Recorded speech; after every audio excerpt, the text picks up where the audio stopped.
प्यारे बच्चों, स्वागत है फिर से एक नए वीडियो में। तो दोस्तों, आज हम लोग फिर से क्लास 7 का प्रश्नावली 1.2 का लेकर आए हैं और ये क्लास 7 का मैथ है।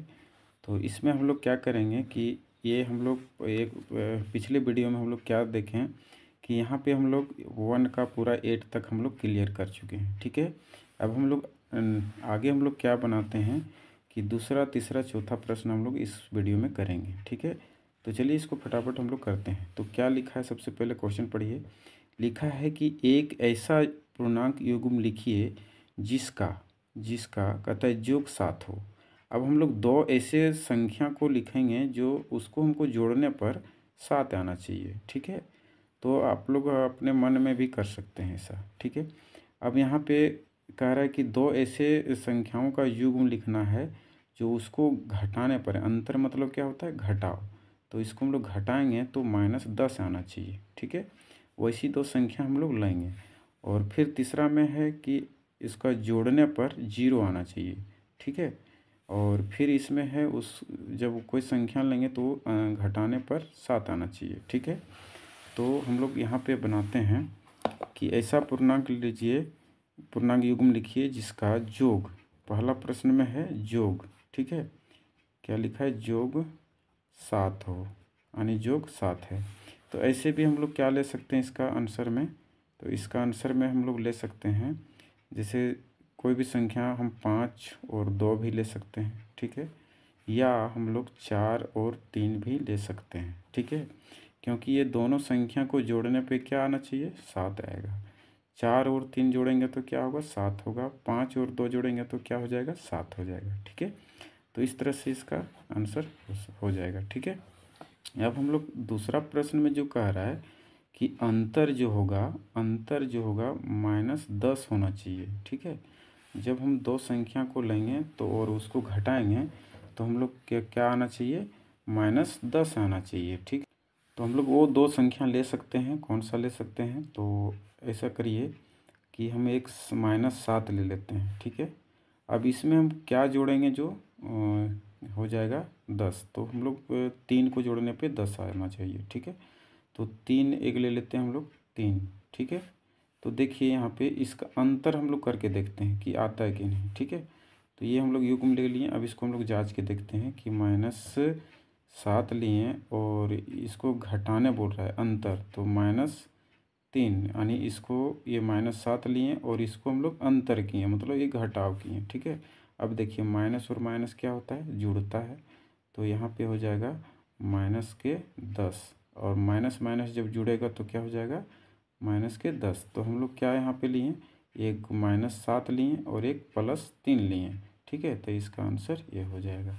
ठीक है, अब हम लोग जो है तीसरा प्रश्न जो है वो जोग बोल रहा है 0 होना चाहिए। क्या होना चाहिए, 0। तो यहाँ पे कोई भी संख्या आप ले सकते हैं जो आपको 0 कर दे। आप यहाँ पे ऐसे लीजिए जो 0 कर दे, जैसे -2 ले लेते हैं और एक 2 ले लेते हैं। ठीक है, कुछ भी संख्या लीजिए जो एक प्लस लेना है और एक माइनस लेना है, तो उसको जोड़ने पर क्या हो जाएगा, 0। जैसे कि यहाँ पे हम इसको ये ले लिए तो ये -2 है और प्लस ये 2 किए, जैसे जो कह रहा है तो यहाँ प्लस किए, तो देखिए प्लस और माइनस क्या होता है, घटता है, तो घट के क्या हो जाएगा, 0 हो जाएगा। तो ये दो संख्या हम लोग का आंसर हो जाएगा। ठीक है, अब हम लोग का चौथा प्रश्न जो है इसमें वो कह रहा है अंतर 7 होना चाहिए। क्या होना चाहिए, अंतर 7। ठीक है, तो अंतर 7 होना चाहिए, तो ऐसे भी हम लोग ले सकते हैं क्या, जैसे कि इसमें कोई भी संख्या अगर जोड़ देते हैं तो जैसे 11 लेते हैं और एक 4 लेते हैं। ठीक है, अब कोई भी संख्या लीजिए जो घटाने पर 7 आना चाहिए, जैसे 11 में 4 घटाएंगे तो 7 आएगा। अब हम लोग क्या करेंगे, दूसरा भी ले सकते हैं, जैसे 9 ले लेंगे और एक 2 ले लेंगे, तो क्या होता है, 9 में 2 जाएगा तो 7 बचेगा। 11 में 4 घटाएंगे तो 7 बचेगा। तो कोई भी एक आंसर हम लोग यहाँ पे लिख सकते हैं। ठीक है, तो इस प्रकार से हम लोग दूसरा प्रश्न भी आसानी से समझ गए। ठीक है, तो ये क्लियर हो गया। तो आगे हम लोग क्या है देखते हैं। लिखा है कि एक ऐसा पूर्णांक युग्म लिखिए जिसके अंतर से हमें निम्नलिखित प्राप्त होता है। मतलब घटाने पर निम्नलिखित प्राप्त होता है। ठीक है, तो इसको हम लोग हल करते हैं। तो इसका हम लोग क्या करेंगे कि यहाँ पे कह रहा है कि जिसके अंतर से हमें निम्नलिखित प्राप्त होता है तो शून्य आता हो। तो कोई भी दो संख्या ऐसा ले लीजिए जो घटाने पे 0 आता है। तो हम लोग शुरू वाला संख्या ले सकते हैं, जैसे 2 ले सकते हैं। ठीक है, अब कहता है एक ऋणात्मक पूर्णांक हो। तो एक ऋणात्मक पूर्णांक हो, जब हम 0 में कोई संख्या को घटा देते हैं तो वो ऋणात्मक आएगा। ठीक है, तो हम लोग ले सकते हैं 0 और एक ले सकते हैं। ठीक है, और यहाँ पे इसका कह रहा है कि दोनों पूर्णांकों से छोटा एक पूर्णांक हो। ठीक है, तो मैं अंतर करने पे क्या होना चाहिए, और जैसे कि हम एक 4 1 5 ले सकते हैं, 2 और 3 ले सकते हैं। ठीक है, जिसका क्या कह रहा है कि दोनों पूर्णांकों से छोटा एक पूर्णांक हो, तो कोई भी एक छोटा बड़ा ले सकते हैं। ठीक है, और चौथा प्रश्न है इस टाइप का कि कोई एक पूर्णांक से बड़ा हो, तो कुछ भी ले लीजिए, 4 5 ले लीजिए, 6 7 ले लीजिए, चाहे 7 2 ले सकते हैं हम लोग। ठीक है, तो इस प्रकार से हम लोग इसको हल करते हैं। ठीक है, तो पहला प्रश्न जो है वो है शून्य हो। क्या होना चाहिए, घटाने पे शून्य हो। तो इसका हम लोग लिख सकते हैं 2 और 2 लिख सकते हैं। ठीक है, जैसे कि यहाँ 2 में 2 घटाएंगे तो क्या होगा, 0 होगा। ठीक है, अब हम लोग दूसरा प्रश्न में कह रहा है कि एक ऋणात्मक पूर्णांक हो। तो ऋणात्मक कब आएगा, एक 0 ले लेते हैं और एक 1 ले लेते हैं। अब इसको हम लोग कैसे चेक करेंगे, जब हम 0 में 1 घटाएंगे तो क्या आएगा, ये -1 आएगा। तो एक ऋणात्मक आ गया पूर्णांक। ठीक है, तो उसी प्रकार से हम लोग यहाँ पे तीसरा प्रश्न करते हैं। तो क्या करें, दोनों पूर्णांकों से छोटा एक पूर्णांक हो। तो हम लोग 4 और 5 ले लेते हैं। ठीक है, तो इसमें घटा सकते हैं 4 में 5। ठीक है, तो ये हो गया आंसर इसका। अब चौथा प्रश्न हम लोग यहीं लिखते हैं और इसका भी एक लिखते हैं हम लोग। कहता है कोई, यहाँ पे देख सकते हैं लिखा है कोई एक पूर्णांक से बड़ा हो। तो एक पूर्णांक से बड़ा कुछ भी ले लीजिए, जैसे हम 7 एक ले लिए और एक 2 ले लीजिए। ठीक है, तो ये इसका आंसर हो जाएगा। ठीक है, तो इस प्रकार से हम लोग इसका भी जवाब दे दिए। ठीक है, अब हम लोग क्या करेंगे कि चौथा प्रश्न हम लोग करेंगे। ठीक है, तो क्या लिखा हुआ है, सबसे पहले प्रश्न को हम लोग पढ़ेंगे। ठीक है, लिखा है निम्नलिखित को लिखिए। ठीक है, लिखा है प्रश्न में कि एक ऐसा ऋणात्मक पूर्णांक युग्म जिसका योग -8 हो। यानी ऋणात्मक दोनों माइनस में होना चाहिए और उसको जब हम जोड़ेंगे तो -8 आना चाहिए। ठीक है, और दूसरा प्रश्न है एक ऐसा ऋणात्मक पूर्णांक युग्म जिसका अंतर 8 हो। ठीक है, तो ऋणात्मक पूर्णांक लेना है, ऋणात्मक पूर्णांक युग्म लेना है जिसका घटाने पे क्या होना चाहिए, 8 आना चाहिए। ठीक है, और फिर ये लिखना है एक ऐसा पूर्णांक युग्म जिसका योग 0 हो। तो एक संख्या, दो संख्या को लेंगे ऐसा जो उसको जोड़ेंगे तो क्या हो जाना चाहिए, 0 हो जाना चाहिए। ठीक है, तो इसको हम लोग बनाते हैं। तो पहला प्रश्न कह रहा है क्या, पहला कह रहा है कि एक ऐसा पूर्णांक, एक ऐसा ऋणात्मक पूर्णांक लेना है। तो ऋणात्मक ले लीजिए कुछ भी, माइनस माइनस में 2 ठो ले लेते हैं हम लोग। तो ये हम मान लीजिए हम ले लेते हैं -4 और -4। ठीक है, क्योंकि इसको जब जोड़ेंगे यानी जोड़ेंगे तो क्या होना चाहिए, 8 आना चाहिए, -8 आना चाहिए।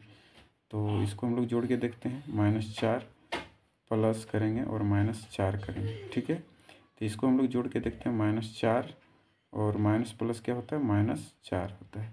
तो जोड़ेंगे तो क्या हो जाएगा, -8। ठीक है, तो ये तो हम लोग ये सही हम लोग लिख लिए हैं, यहाँ पे इसका आंसर ये हो जाएगा। ठीक है, अब हम लोग क्या करेंगे, अगला प्रश्न है, यहाँ पे देख सकते हैं कि एक ऐसा पूर्णांक, ऋणात्मक पूर्णांक युग्म जिसका अंतर 8 हो। तो अंतर 8 होना चाहिए। तो अंतर 8 किस में होता है, जब हम लोग 24 और 16 घटाते हैं तो 8 होता है। ठीक है, तो हम लोग ले सकते हैं, एक ले लेते हैं -16 और एक ले लेते हैं 24। ठीक है, तो इसको क्या कह रहा है, इसको घटाने पे क्या आना चाहिए, 8 आना चाहिए। ठीक है, तो देखिए यहाँ पे इसको घटाएंगे तो इसका क्या होगा, 8 आएगा। ठीक है, तो -16 लिए और फिर -24 यहाँ पे घटाएं। ठीक है, तो यहाँ पे एक प्लस लिए और एक माइनस लेना है। ठीक है, तो इसका घटाने पे क्या आ रहा है 24, जैसे कि यहाँ पे ऐसे घटाइए तो इस टाइप में इसमें देख सकते हैं नहीं घट रहा है, तो हम लोग यहाँ पे कर सकते हैं कि इसको माइनस लिख सकते हैं। ठीक है, तो यहाँ पे माइनस ले लीजिए, तो माइनस माइनस क्या होता है प्लस हो जाता है, तो यहाँ पे ये माइनस माइनस प्लस 24 हो जाएगा।